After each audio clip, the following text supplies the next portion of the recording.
जय श्रीकृष्ण. नमस्कार मित्रांनो, सुप्रभात. आजचा दिवस तुम्हाला आनंदात, सुखात, समाधानात जावो.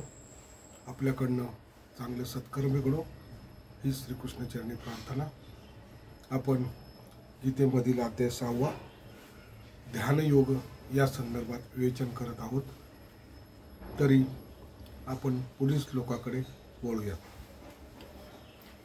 यथा दीपो निवास्ततो नदते सोपमा स्मृता योगिनो यत् चित्तस्य युजतो योगात्मनः.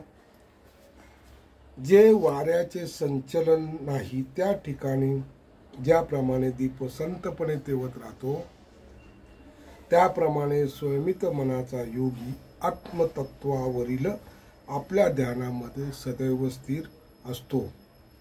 तात्पर्य: आपल्या आराध्य भगवंतावरील अविचलित निरंतर ध्यानाद्वारे अध्यात्मामध्ये तल्लीन झालेला वास्तविक कृष्ण भावना भावित भक्त हा वायुरहित स्थळी असलेल्या दिव्याप्रमाणे स्थिर असतो. यत्र परम ते चित्तम निरुद्धम योग सेवया यत्र चैवामनत्मनानं पश्चाज्ञात्मनि तुष्यति. सुखमात्मान्तिकं यत बुद्धिर्ग्राह्यमतीन्द्रियं वेति यत्र चैवयं स्थितश्चलति तत्त्वतः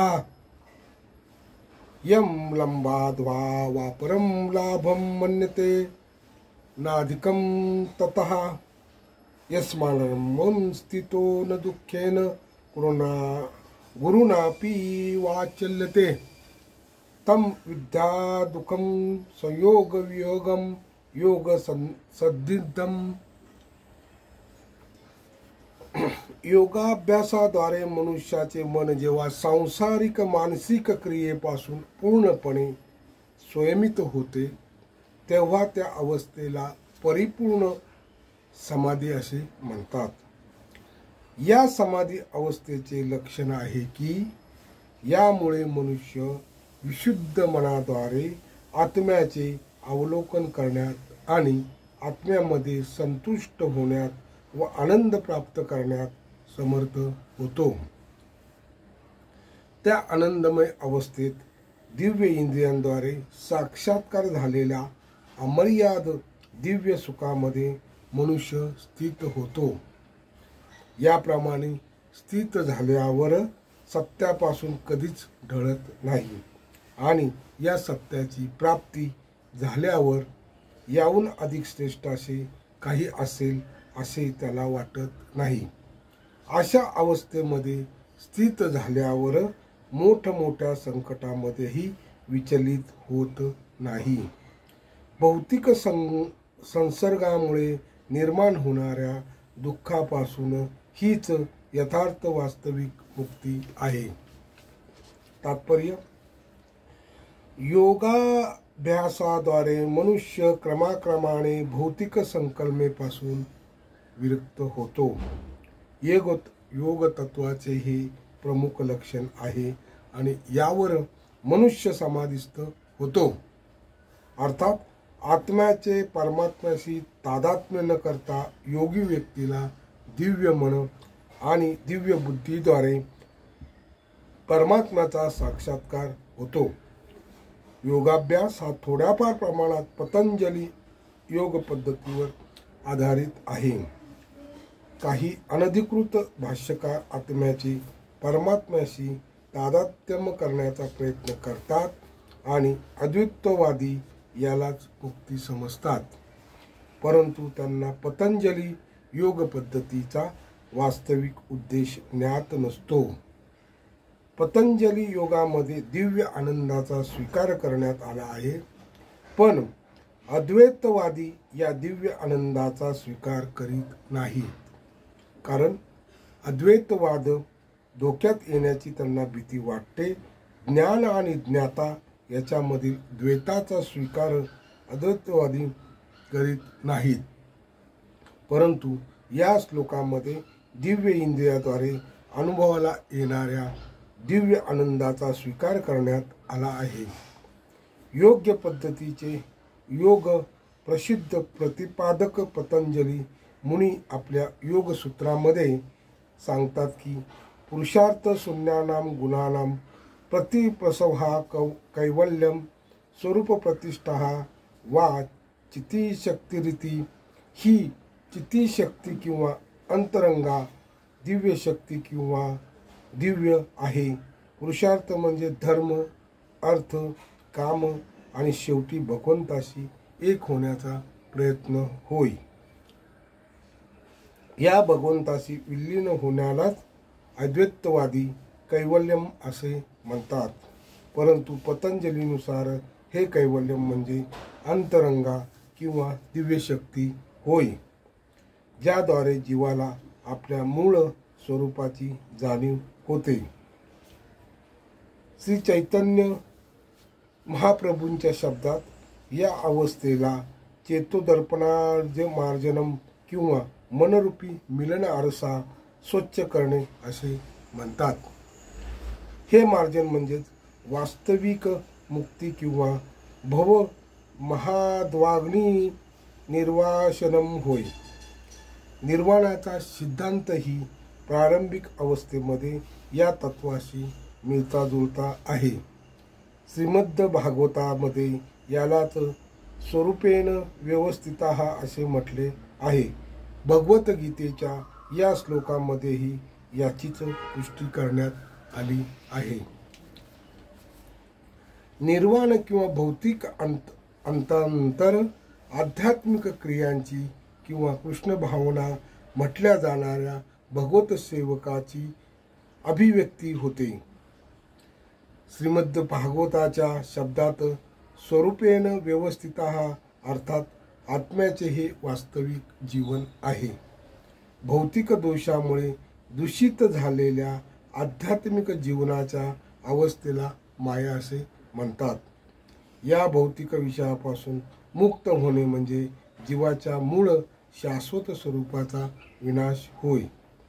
या गोष्टीचा स्वीकार पतंजलीने कैवल्यम स्वरूपा प्रतिष्ठा वा चित्तशक्ती रीती या शब्दात केला आहे.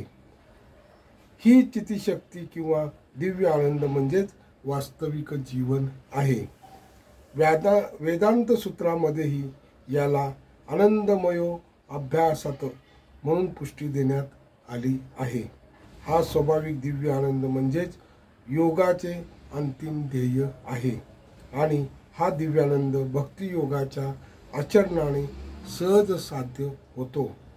भक्तियोगाचे विस्तृत वर्णन भगवद्गीतेच्या 7व्या अध्यायात करण्यात येईल.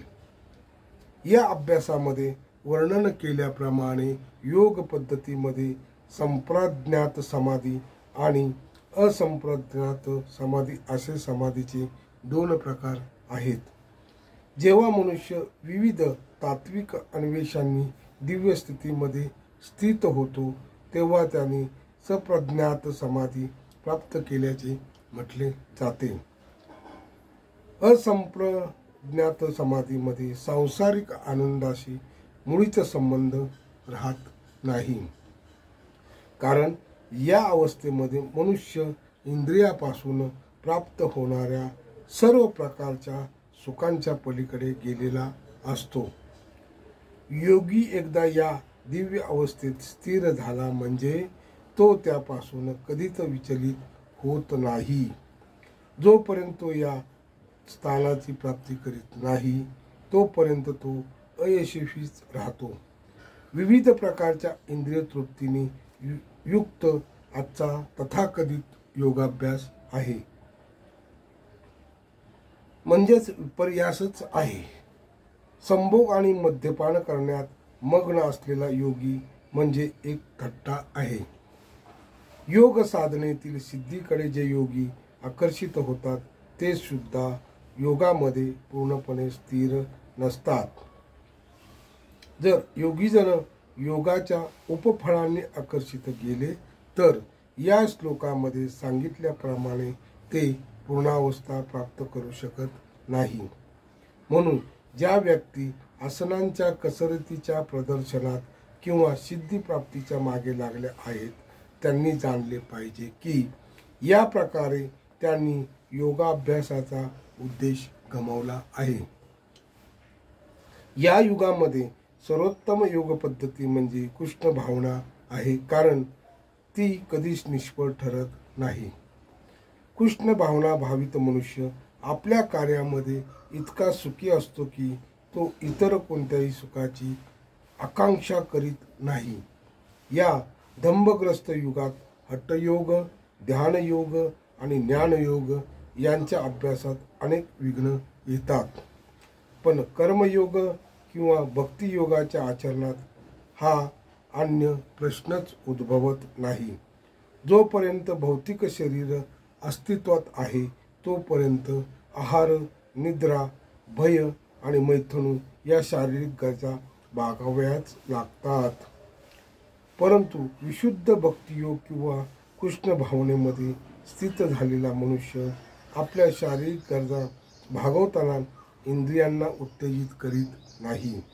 याउलट वाईट गोष्टींचा चांगला उपयोग करून तो जीवनासाठी अनिवार्य अशाच गोष्टींचा स्वीकार करतो आणि कृष्ण भावनेतील दिव्य सुखाचा उपभोग घेतो. अपघात, रोगराई, टंचाई, आपल्या प्रिय नातलगांचा मृत्यू इत्यादी आपत्कालीन घटनांमध्ये तो अनवस्था दाखवितो, परंतु भक्तियोग किंवा कृष्ण भावनायुक्त आपल्या कर्तव्याचे पालन करण्यात तो सदैव तत्पर असतो. अपघातासारख्या आपत्तीमुळे तो आपल्या कर्तव्यापासून कधीच विचलित होत नाही.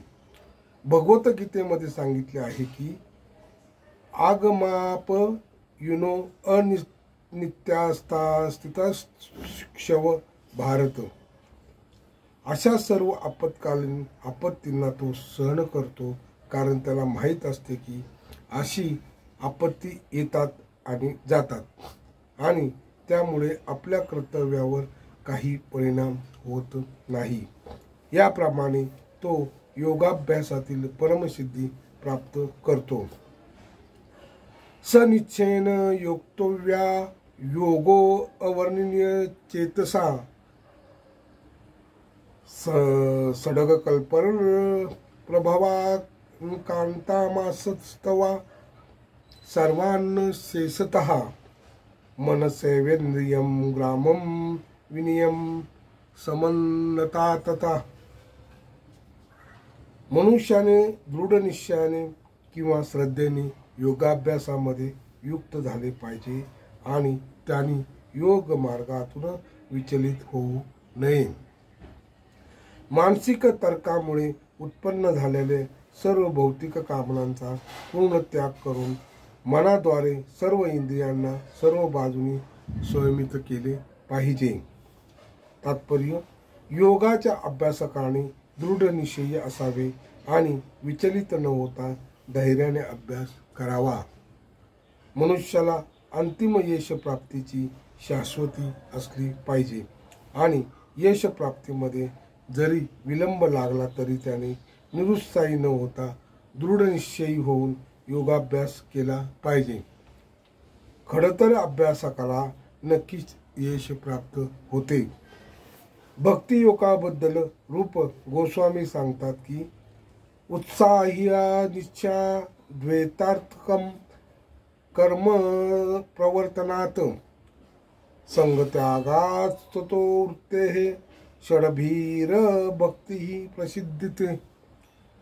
अंतकरणापूर्वक उत्साह, निश्चय आणि धैर्याने भक्तीच्या सत्संगामध्ये विहित कार्याचे पालन करून व पूर्णपणे सत्वगुणाने युक्त होऊन कार्य केल्यामुळे मनुष्य यशस्वीपणे योग भक्तियोगाचा अनुसरण करू शकतो.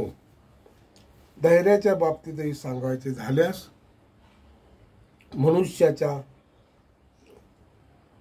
समुद्राच्या लाटांमध्ये अंडे हरवलेल्या टिटवीचे उदाहरण मनुष्याने अनुसरले पाहिजे. एका टिटवीने समुद्र किनाऱ्यावर आपली अंडी घातली होती, परंतु महासागराने आपल्या लाटांबरोबर ती अंडी वाहून नेली। हे पाहून टिटवी अत्यंत क्षुब्ध झाली आणि तिने सागराला आपली अंडी परत देण्यास सांगितले।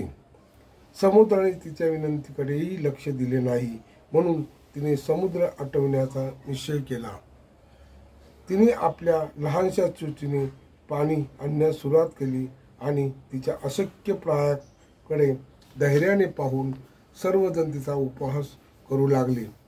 तिच्या धैर्याची वार्ता सर्वत्र पसरली आणि शेवटी भगवान श्रीविष्णूचे वाहन महाकाय गरुडाच्या कानी ही गोष्ट लागली। त्याला आपल्या बहिणीबद्दल करुणा आली आणि म्हणून तो टिटवीला पाहण्यास आला। लहानशा टिटवीचे धैर्य पाहून गरुड तिच्यावर प्रसन्न झाला आणि त्याने टिटवीला मदत करण्याचे आश्वासन दिले। याप्रमाणे गरुडाने तात्काळ समुद्राला टिटवीची अंडी परत देण्यास सांगितले, अन्यथा तो स्वतः समुद्राला आटवण्याचे टिटवीचे काम पत्करील। यामुळे समुद्र भयभीत झाला आणि त्याने टिटवीची अंडी परत केली। अशा प्रकारे गरुडाच्या कृपेने टिटवी अतिशय आनंदी झाली। त्याप्रमाणे योगाभ्यास विशेष करून कृष्ण भावनायुक्त भक्तियोग म्हणजे कठीण गोष्ट असल्याप्रमाणे वाटेल, परंतु जो कोणी दृढतेने नियमाचे पालन करतो त्याला भगवंत नक्कीच सहाय्य करतो, कारण जे स्वतःला मदत करतात त्यांना भगवंत मदत करतो। मित्रांनो, आज आपण या ठिकाणी थांबूयात। जय श्री कृष्ण। व्हिडिओ आवडल्यास लाईक करा, शेअर करा, कमेंट्स करा, सबस्क्राईब करा। धन्यवाद।